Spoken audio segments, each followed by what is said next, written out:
Welcome to Champion Minded, the podcast for those who aim for excellence, not only in the sports arena, but in life. My name is Allistair, author, speaker, mindset and performance coach. And my goal is to help you unleash your unlimited potential and provide you with the tools to achieve greatness. Are you ready to become champion minded? Then let's do this. Hey everybody, welcome to the Champion Minded podcast, or welcome back to the podcast. I'm your host, Allistair McCaw. On today's show, we have What It Takes, the series where we get into the minds, the program, the preparation of some of the best performers in their sports. And today I'm super excited that we have Lewis Page on. Lewis Page is a professional footballer, or if you live here in the United States, soccer player. He plays in England. He's playing currently for Charlton Athletic, but he's also played for Coventry City and West Ham United. Super interesting guy. Really enjoyed this conversation. We get to talk about his upbringing. We get to talk about his work ethic, his mindset, and some other super interesting things as well. So I know you're going to enjoy this one. Please, guys, as always, leave a comment on iTunes. I always enjoy your feedback. I appreciate your feedback. Or you can shoot me an email at mccawmethod@aol.com. So here it is, Lewis Page. Enjoy this one, guys. Lewis, welcome to What It Takes on the Champion Minded podcast. Hi there. Okay. Thank you so much for taking the time. I know you guys are in the season, but near the end of the season, am I right? Yeah, correct. We've got 2 games left. We're hoping to get into the playoffs, so hopefully we win our remaining games and give ourselves the best chance of getting into that playoff spot. Yeah, I was looking at the tables today, and I see you guys are 5th, so you've definitely got to win those last 2 games, yeah? Yeah, we're in there at the moment. We're in the playoff spots at the moment, but obviously other teams around us have got an extra game to play. So depending on how they do, if they pick up points, it's going to be a battle till the end. May go down to the last game of the season. So we've got to be prepared for that. Yeah, you know what's super interesting is that I see Wigan are the top of the table there, and obviously Wigan were 5 or 6 seasons ago. I could be wrong, but 5 or 6 seasons ago was in the top flight. And I remember funny story. I remember giving a talk at the Wigan Stadium, and they presented me with the Wigan training kit and the Wigan training gear. So I still have it to this day. So okay. Yeah. Yes, it's mad, really. They're now in League One. Obviously, they're hopefully back on the rise. We've also got Blackburn, who was also previously in the Premier League. I think they're 2nd at the moment, so they've got a good chance of going back up to the Championship and also hopefully going to the Premier League again, hopefully. I mean, some huge clubs there. I mean, Blackburn, Shearer, Souness. I mean, wow, just... It's incredible. Anyway, Lewis, again, thanks so much for taking the time. And, as I said, this podcast is about us getting into the minds, the lifestyles, what it takes, the preparation. We have a lot of young listeners. We have athletes, coaches, players, teams that listen to the podcast. But if we could just start with your background growing up and when you first started playing football.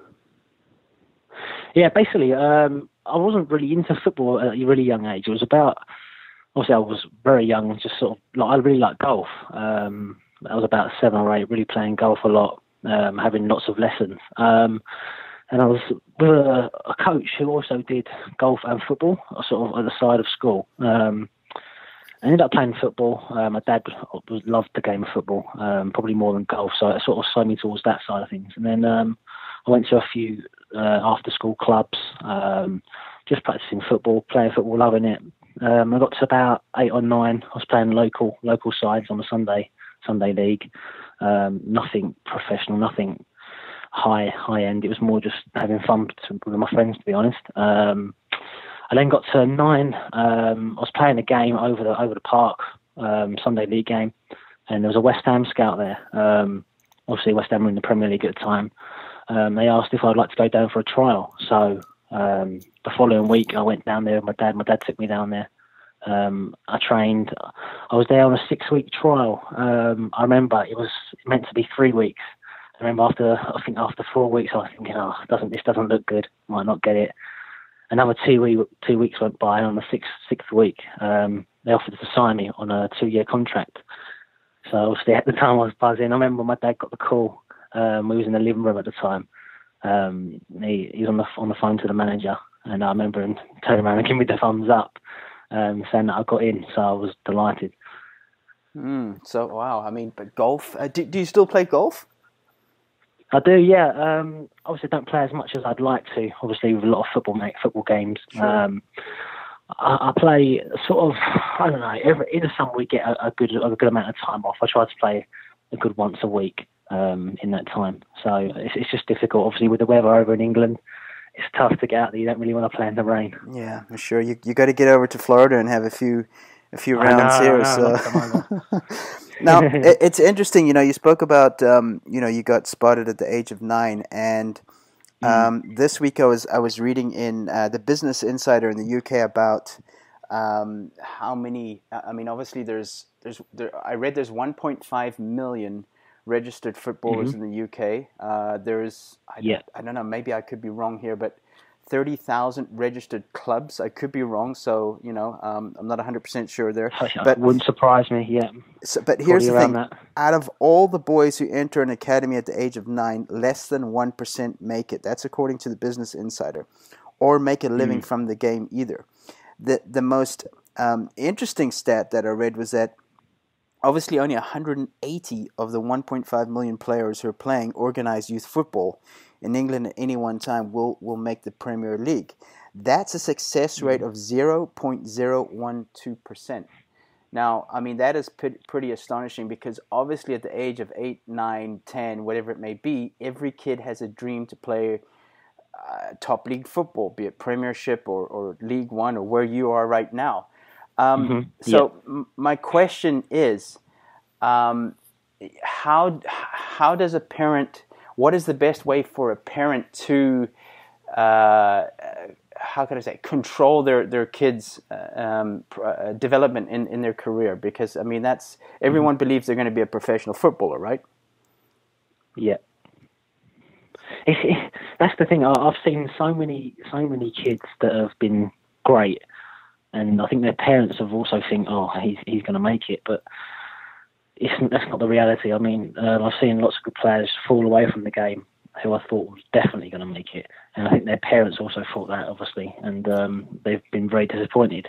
I think the parents, for one, don't get too overexcited, because through the ages, there's some really good players at 9, 10, 11, 12, up to 16, and you get to that next step, and they just can't make that next jump, and you get the ones that maybe wasn't as good at the young age end up creeping their way up. Maybe they was underdeveloped, they grew late, and ended up being really good players when they're older. So I think it's just, as a parent, I just say go and enjoy it, because my dad was brilliant with me. He used to take me home games, away games, took me all over the country. He was brilliant with me. He was quite harsh on me, to be fair, but I think I needed it at the time, because I think I could have easily took my foot off the gas. But he was great with me. He said, go out there, go and enjoy it, and play how you play. He also told me what was wrong and what was right. I used to play a game, and I used to know on the way home I used to get an hour sit down in the car where he'd tell me what I did wrong, what I did right. I think in the end of the day, it's helped me, and it's helped me come this way, how far I've come. I've seen a lot of parents that have told them that they're great, told their children that they're fantastic, which is fine, but maybe they need to learn the lessons of when things go wrong. Maybe tell them what the weaknesses were, and then they can work on that, rather than being all positive and good all the time. Do you know what I mean? That's an interesting point, because here in the United States we did a survey on college athletes and what they, not just in soccer but in all sports, and what was the most how can I put it? What was the most damaging or worst memory of their youth? And they said it was the ride home from sports, when the dad or the mom really wanted to get into it. However, obviously I am more against it, because obviously there's got to be that time of there's emotions flying around and so on. But it's tough, I understand, for parents not to get into it. But would you agree with me that there is a different way to deliver it? You have the parents that are over emotional, say the wrong things, and there's the parents that can deliver it in the right way. Would you say your dad delivered it in the right way, because you said it did help? Mm-hmm. Yeah, I think he did. Well, I've got to be honest. Like, when I was on the way home, sometimes I used to get like frustrated, get angry, because you thought, like, I feel like I'm doing well, and then he says something, and it would frustrate me. But at the end of the day, I don't really at the time, but now it actually means a lot, because otherwise I could have quite easily thought, oh yeah, that was great. I could have just carried on without even realising what I'd done wrong. And I think he delivered it in a way that he was calm. He never shouted or anything like that. He was always just, you can enjoy football as long as you're enjoying it. It doesn't matter. But if you can learn and progress, then why not? And you've got a chance to be better, then it's going to help me in the future. Then why not? Why not do it? In my job, I consult a lot of athletes, players, in different sports.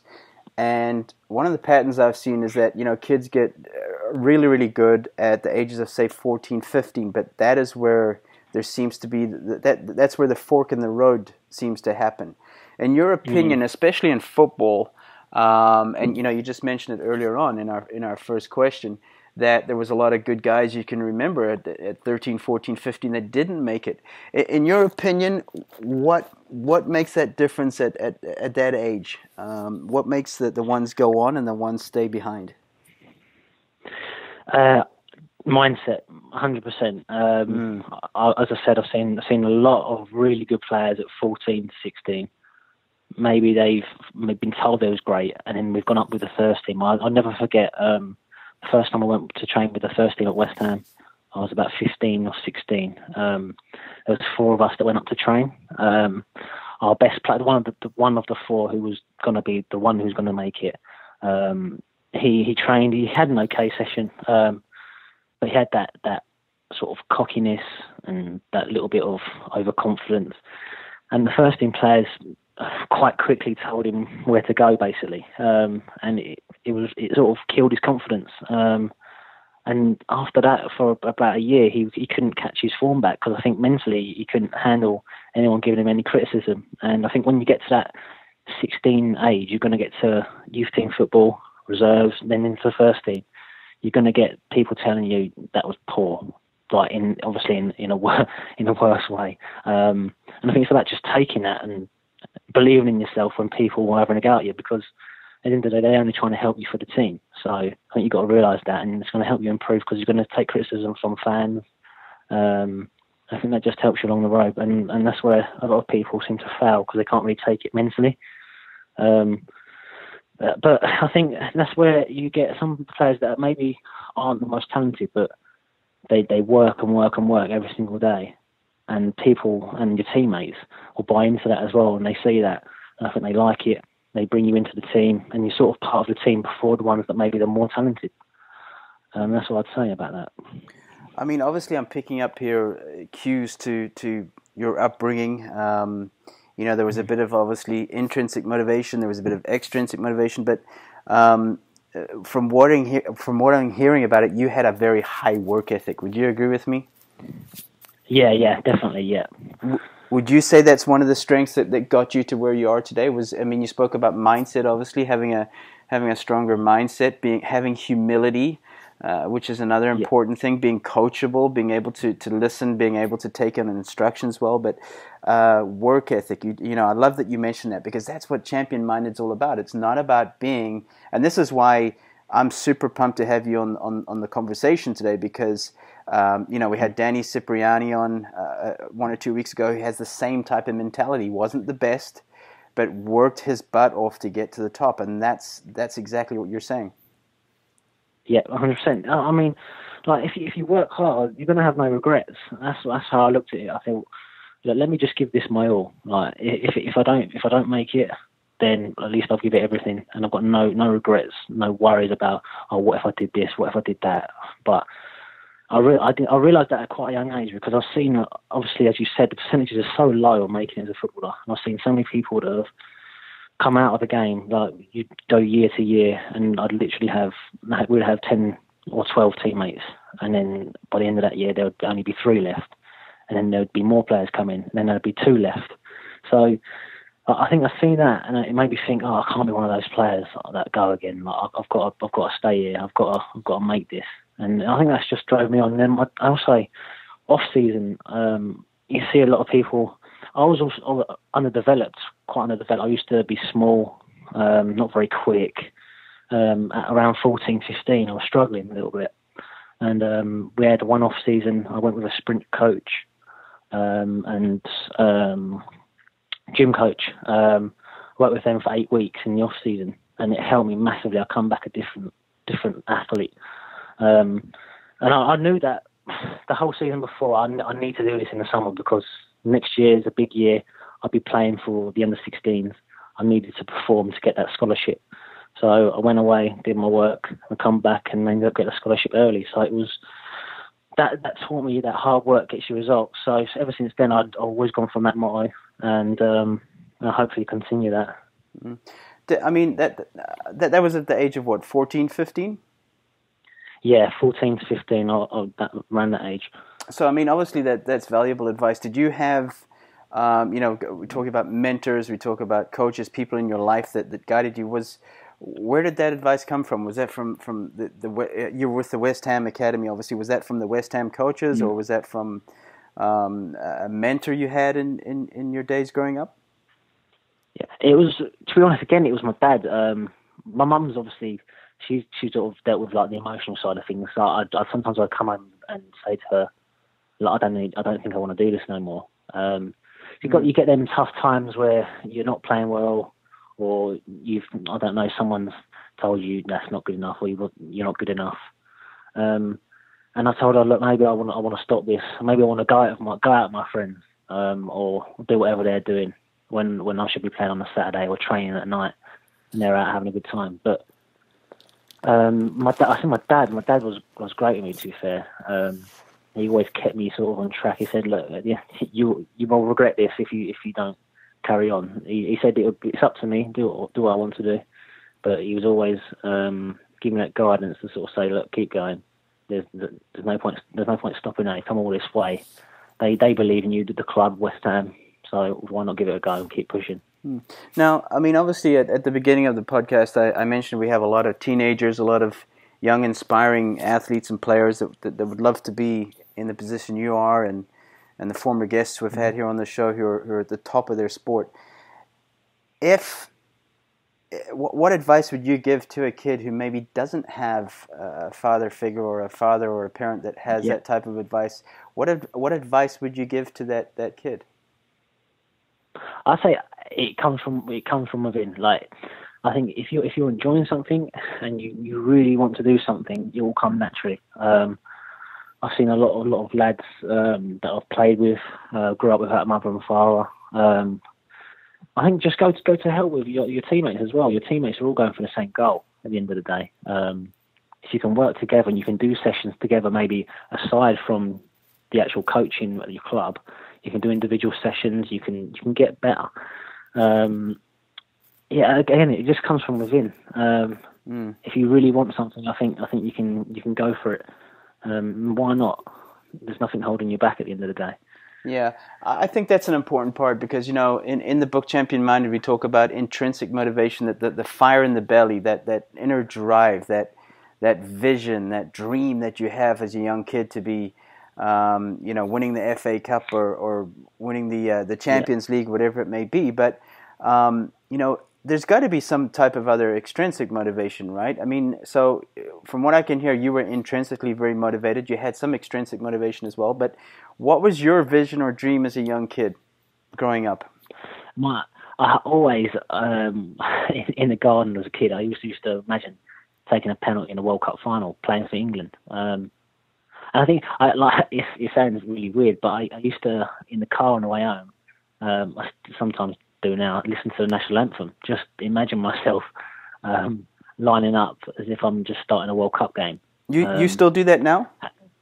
So it's really, really I love odd, that. But I occasionally do it. Yeah, I love that because this is excellent because as kids we have these dreams, we have these visions, and we have less fear, and then we grow up, we get a little bit older, we listen to certain voices or people that have doubted us, or we've read maybe articles on social media that were, criticizing us. And then we start to lose track of those dreams and those goals. And what you're saying right now is that you still visualize that dream, and that is so important. It's like a kid when you were 6 years old, you had no fear of climbing a 20-foot tree. You get a little bit older, and you're starting to put all the doubts in front of you of why you shouldn't climb that tree. Yeah, that's what I mean. I think a lot of people lose sight of it. They get to a point and just see all the negatives. But what could really happen in the end product? Like, you could get so far, you could do this, you could achieve so much. Then what's the point? What's the point in stopping and letting other people get into your mind about things that it's really out of your control? What other people say isn't in your control. I think you should control what you can think, what you believe in yourself. If you believe in yourself, then who's to tell you that you can't do something? Getting back to mindset. Obviously, we know mindset in sports is probably the most crucial thing, because you can have the talent, you can have the skill, you can have the resources, but if you don't have the mental toughness and the purpose, then it's difficult to get there. So, what do you do to work on your mental toughness? And if there's any tips you could give younger players out there? To be fair, I've read your book, Champion Minded. I think that was great. That helped me a lot, actually. I was injured for a long spell this season and last season, and then dark times that helped me through. I used to take quotes. I used to also look at YouTube videos, and also used to actually watch myself. Like, if I had clips of myself playing football, I used to look at what I did well, take the positive, because I'm not actually the most confident person going into a game. I'm pretty laid back, but I also think negatively at times, and I think that can sometimes hinder how I perform. So if I look at my positives, maybe write them down, and then imagine them in my head, roll them through my head, and see how the outcome would be at the game. So I'd imagine myself picking the ball up at left back, putting a really good cross, or hitting a shot from 30 yards, or really good tackle. I'd go through them different steps.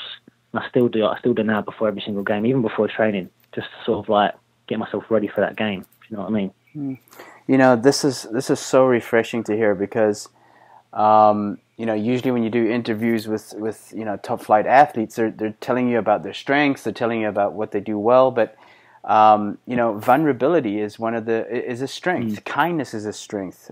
Gratitude is a strength. Now, I can hear very, very much from this conversation that you are still very, very coachable, which is a big lesson to young athletes out there, because you've just admitted that sometimes you're not confident, and that's hard for someone to say, but you're open to it, and I find that so refreshing, and I find that a strength as well. So, it's something when I speak to college kids here in the States, or high school kids, if we're doing a workshop there, and is that be coachable, embrace your weaknesses. Don't try and hide away from them, because you're not going to get any better at them. It's exactly it, and that's what I think, where a lot of people have that ego, and at the end of the day, then people with the ego, they don't learn. They'll stay at the same stage, and at the end of the day, they'll end up passing aside, and the ones that want to learn will end up rising up. And that will come down to work ethic as well. You often see, like, after someone has won a game or done really well, training the following week, they'll just dip off. They won't give 100%, they might give 95%, or they might miss the gym session that week because they think they've already done really well. But really, if you'd lost the game, they want to be training 110% or doing that extra gym session so they're better for the next game. But I think if you're winning, then keep doing what you was doing, like, because you can always get beat. And that's what I've learned as well. I've done that many times before, where I thought I've done really well there on that game, and then the next game I might dip off and only have like an average to decent game. But really, you've got to stay at that top level if you want to go anywhere, and you want to climb the ladders, and you want to get right to the top. Are you pretty harsh on yourself after a bad game? Yeah, massively. And it will run through my mind, like, I'll get home, but I can't really sleep after games. I do struggle to sleep because I'm running through things like what I did and what I didn't do right. So sometimes I'd be up for like an hour, and then I'd struggle to go to sleep because it's still going in my head. So I think sometimes that can be a little bit of a negative for me, like a bit of a weakness, because I'll take too many negatives from things, and really it wasn't even that bad. And I think sometimes that can affect confidence. Really, I'm confident, but I'm not too confident. Where I think other players can be and don't even look at their weaknesses. Yeah, I think that can be silly from them. So, in your opinion, Lewis, I mean, would you call yourself a perfectionist? Yeah, I would. I would say that. Yeah, I wouldn't say I overtrain to be perfectionist, but I do have mentally. I think I am. Yeah. Because I mean that's one of the traits of I've discovered of working with and also interviewing a lot of top level athletes is that every single one will admit, that they're either a perfectionist or a near perfectionist, because that is really the type of mindset it takes to get to the top in what you're doing, to become elite, regardless what it is, be it playing music or entertainment or arts or sports, is that you are pushing the boundaries every single day to get better and better, and you are your own harshest critic. Yeah, I understand. And I think you can be a little bit obsessed. I even, like, as a kid, I'd got to get home and I'd just think about my game. It's like that obsession I'm always thinking about when I'm driving home from training. Everything's football. I'm obsessed with it. And I think that's what has got me to where I have at this moment in time. It's incredible. Hopefully, if I carry on, I think even if I carry on that, hopefully I'll get to the level that I want to be at right at the top. So I'm hoping that can help me. It's incredible how many athletes and players have used that word obsession. I remember, I think it was Conor McGregor, where it's actually a quote in Champion Minded where he said, this is an obsession. It's got to be an obsession to be the best of the best, because we just look back at the stats of how many professional footballers make it to those top, let's call it those top 4 flights. That is, and of course not just British footballers, but half of the league is of foreigners as well. So that halves that stat even more, of how many British players get to play in the English league as well. So interesting stuff. Yeah, Lewis, obviously you've worked under some amazing coaches. I think obviously at West Ham, Bilic was there, who's obviously, I don't know him, Slaven Bilic, but he's obviously looks like a tough coach. What were his strengths? What made him, or what makes him a top coach?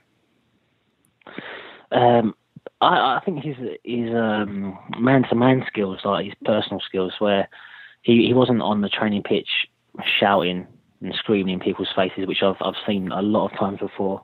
I think it's knowing the individual as a coach, knowing your individual players. Some people need different treatment. I think some players need to be breeded with confidence to get the best out of them. Some need to be told that wasn't good enough because maybe they're too lazy, too relaxed, or along those lines.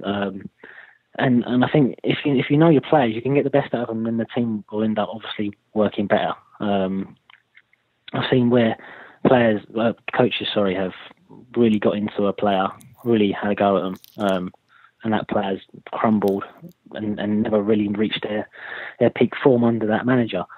Where previously maybe the manager before had given confidence and they'd been brilliant. So I think that management. That's interesting. I had a chat with Roy Evans, the former Liverpool manager of the I think it was the 80s, and Roy said that exact same thing. I asked him, what do you feel is obviously there's loads of traits and loads of qualities of a great coach, but he said it was the man-to-man skills, the interpersonal skills, the relationship you have with that player, how you're able to make them tick, how you're able to get the best out of them. He said that was the most important factor. So, besides that, Lewis, what else do you find in a great coach? Well, I'd say being black and white. There's got to be no grey area. I think if you've got to be told clarity. Clarity, exactly. Told to your face how the performance was, if it was good, whether it wasn't. And I think that gets respect from the players. And I think when the players respect the manager, they're going to get the best out of the players.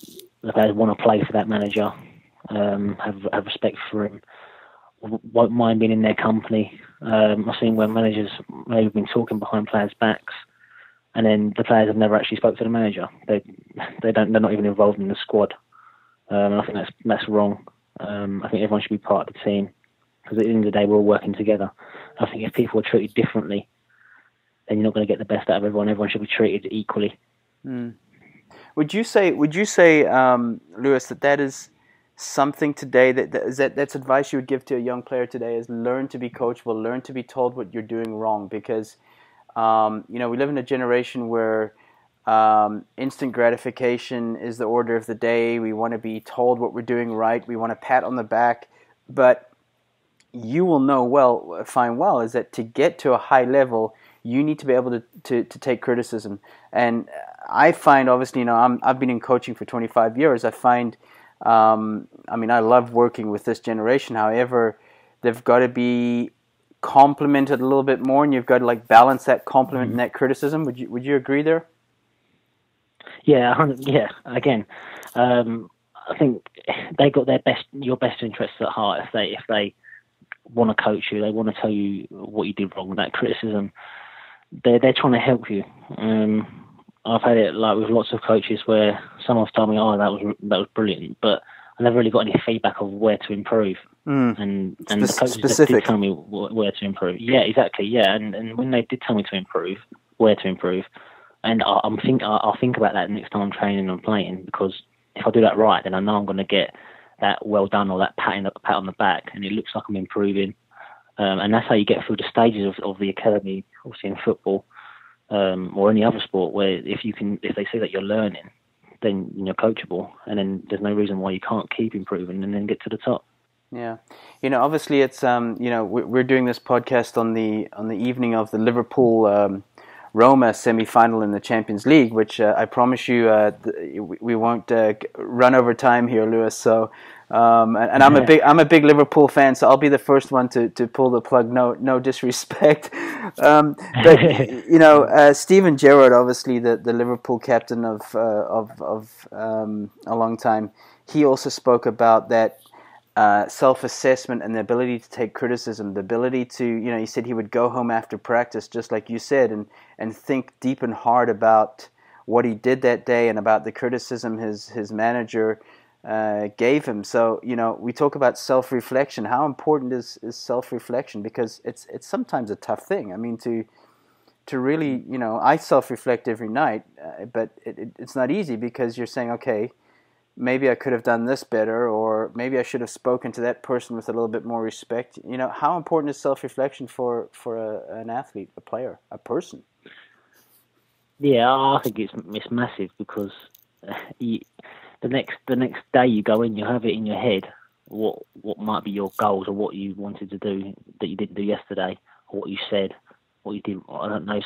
Where I've gone home sometimes where I thought maybe I should have spoke up in a team meeting or something. And at the time when you're in the meeting, you don't think of the things, and then you go home and think, "Oh yeah, I should have said that. Why didn't I do that?" And then I go in the next day, and then you go and have a personal, individual chat, maybe with the manager, or you speak up in the change room. And I think that's where you can implement your opinion on things. Maybe where you forgot something. If you go and reflect on that, then you have all the ideas to then say the next day. Yeah, interesting. I like that. Question: do you journal? Do you write things down? Are you one of those type of people? I'm not. No, I usually just keep things in my head. I never really have wrote things down. I've highlighted quotes from your book, obviously, as well. That's as far as I go, really. More just in the head, on watching things on videos. So you would say that you're by the sounds of it, you're definitely a scholar of the sport. You're invested deeply in yourself of getting better and better, and that's what it takes. We've obviously spoken a lot about youth sports as well, but if there's any advice you could give an up and coming player, what would it be? Self-belief in hard times. That is massive. I can't state that enough, because there's times where I've come onto the scene. I've been a young lad. I was 17. I'm only 21 now, so I've got a long way to go. But at like 17, 18, I did get really nervous going to train with the first team, going to play with the first team in a friendly game. And maybe I didn't have that massive self-belief that other players do, but I had that. Well, I wanted to learn, and then when I got out there, I'd always give 110%. And I think once you get to a level, sometimes you can sort of just rest a little bit and chill. But I think if you give 100%, 110% all the time, it always shows. Every manager can see it as well who trains the hardest. So I think sometimes there was an actual better left back than me at the same age, but they ended up not making it, and I did. I think that was because I trained hard every day, and the manager saw it. And saw that he wasn't, so I ended up getting through to the next stage. So I'd say that. I mean, what a valuable lesson. That doesn't take talent or any particular skill, does it? No, not at all. And that's where I thought I might get released here. I might not make it, but my training and my work ethic actually got me to where I am. Here you go. Great advice. Awesome. Lewis, in your opinion, what makes a great team player? Or a good teammate? I'd say understanding each position, because you end up arguing sometimes on the pitch or in the change room. You see that a lot. It's normal. It's going to happen anyway. But if you understand other people's positions, then you can understand where they're coming from. Like I've had points. Understanding their position from a tactical point of view, or understanding their personality, understanding their opinion. Tactically, I was talking about that. Yeah, that's a good point as well. Personally as well, because you obviously get players that might lose their temper, or you might get some that are shy or whatever. But I think you understand how to talk to people. Again, it comes down to people skills, understanding the character of the person you might be having an altercation with, or whatever it may be. But on the pitch, understand where they should be as a tactical side, because if you're having an argument, you haven't got a leg to stand on sometimes, because you might be wrong, but you don't understand the game, so you don't know. So if you understand everyone's position where they should be, then you can have a good point to back yourself up. You know, Lewis, I wish I knew what you know at 21. I mean, it would have given me a great head start. I can tell you that much, because empathy is a big one. You know, not just in sports, but working with others, understanding their point of view, putting yourself in their shoes. Because sometimes or most times you just see things from our side and want people to see it from our side. But when you can get into the shoes of somebody else and understand why they're frustrated, why they're angry, why they are a certain way. Because at the end of the day, it all comes down to behavior management. I mean, that is what success comes down to, is behavior management, is acting in a certain way and thinking in a certain way, and of course, like you mentioned, they're communicating in a certain way, which is so huge, especially when you've got 10 other guys on the field, and trying to work as one. So yeah, great point.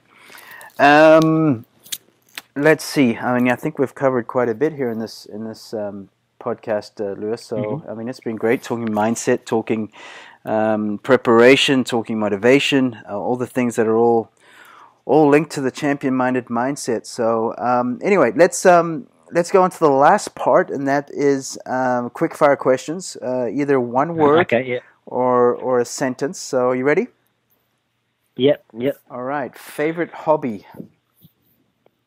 Golf. Okay, there we go. Actually, while we're there, favorite golf player? Oof. It's going to have to be Tiger Woods. I've always loved him as a kid. I wanted him to come back and wanted him to win the Masters recently, but it didn't happen. But he got close. What a legend! I think it's a matter of time if he can stay healthy. There's no doubt about the skill and mindset there. So, favorite band or musician? Chris Brown. Okay. Loved him from a kid. Right, I think he's quality. He's dance moves as well. Yeah, he can move. Huh? Yeah.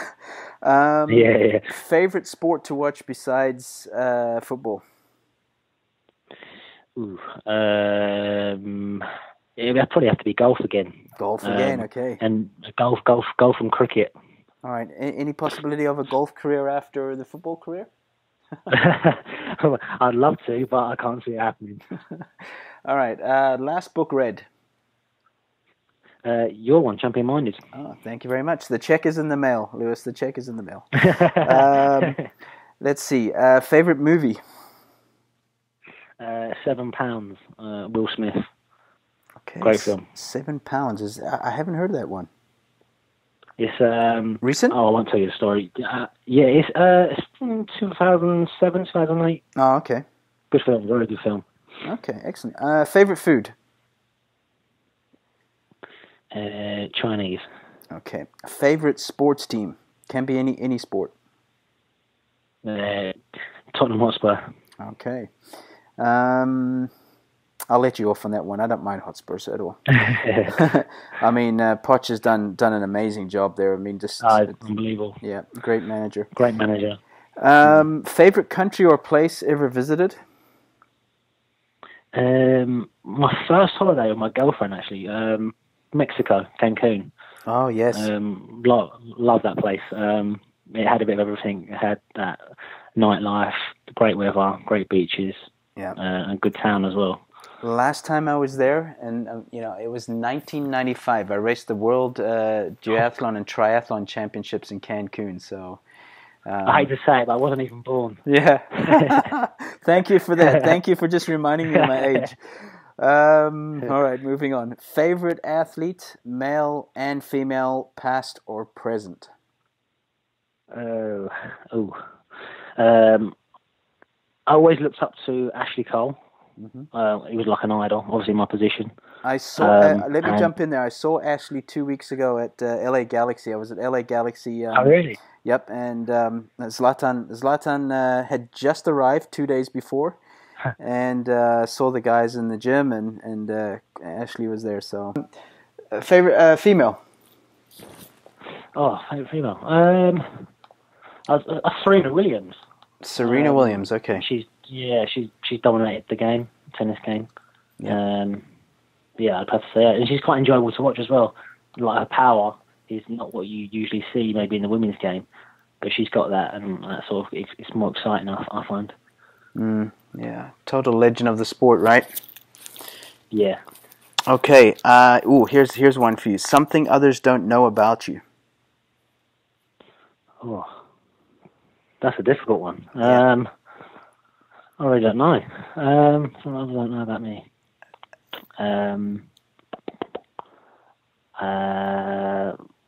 I'll have to pass this. I don't know. Okay. I might come back to that one, so be careful. Yeah. Let's see. One word that best describes you. Oh, it just doesn't get easier, does it? Disciplined. I like that. Biggest pet peeve? Biggest pet peeve. Things you don't like. Something you don't like. What should I say? People that talk too much. Yeah, especially managers and coaches. I know that for sure as well. People that just talk about themselves and talk about how good they are when really it's not the reality. There we go. All right, Danny, this has been awesome. Thank you so much for taking the time. I know you're in training at the moment, so I appreciate it. Yeah. If others want to connect with you or follow you, what's the best way on social media?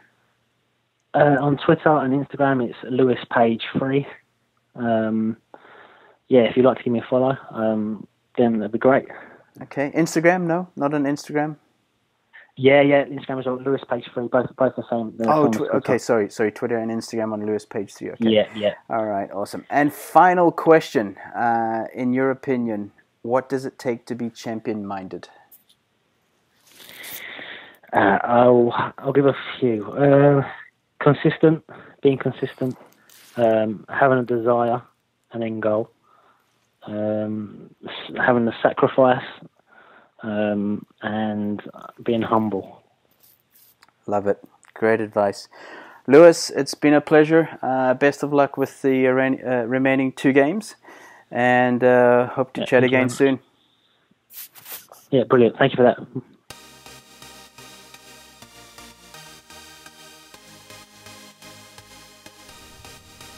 Well, that's it for this week's episode. Thanks so much for joining me.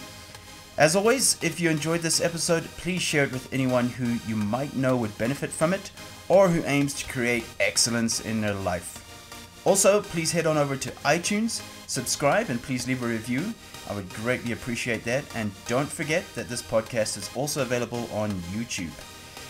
If you'd like to stay connected, I'm on social media at Twitter at Allistair McCaw, Instagram, Be Champion Minded, Facebook, McCaw Method, and if you'd like to leave a comment, share some feedback, then please email me at mccawmethod@aol.com. Also, big thanks to all of you who share my posts on social media under the hashtag ChampionMinded. I greatly appreciate it. So, until next week, remember you were made for greatness. Now go out and do the work. Until next time, stay champion-minded, my friends.